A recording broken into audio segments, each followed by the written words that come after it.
Shin splints suck. They're one of the most common overuse injuries, but the good news is they're fixable.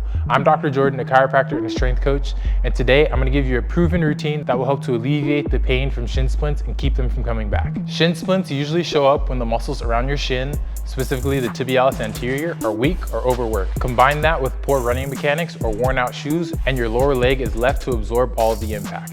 Let's start with the exercises that directly strengthen your tibialis and improve your lower leg mechanics. Exercise 1, tibialis raises against the wall. Lean against the wall with your back flat, heels down, and raise your toes toward your shins. You should feel the muscles in the front of your shin light up. This is one of the best movements to build endurance and resilience in the tibialis anterior. Exercise number 2, tibialis raise with the kettlebell. To progress that movement, place the kettlebell on your foot and slowly raise and lower. This adds load and really targets the muscle eccentrically, which helps build injury resistance and strength. Exercise number 3, toe walks.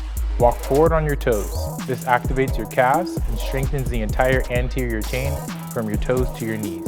A great way to build endurance in the foot and shin stabilizers. Exercise number 4, heel walks. Now flip it. Walk on your heels. This isolates the tibialis and builds the strength necessary for deceleration during running. And the last exercise, exercise number 5, is going to be flat foot sits.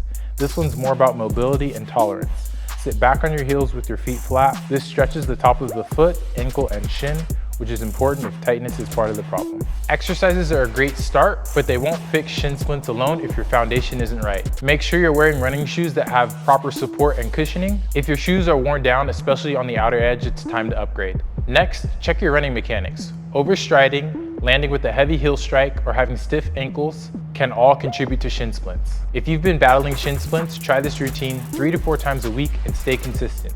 Pair that with the right shoes and better running mechanics, and you'll be well on your way to pain-free training. Let me know in the comments how these worked for you, and make sure to like and follow along for more tips.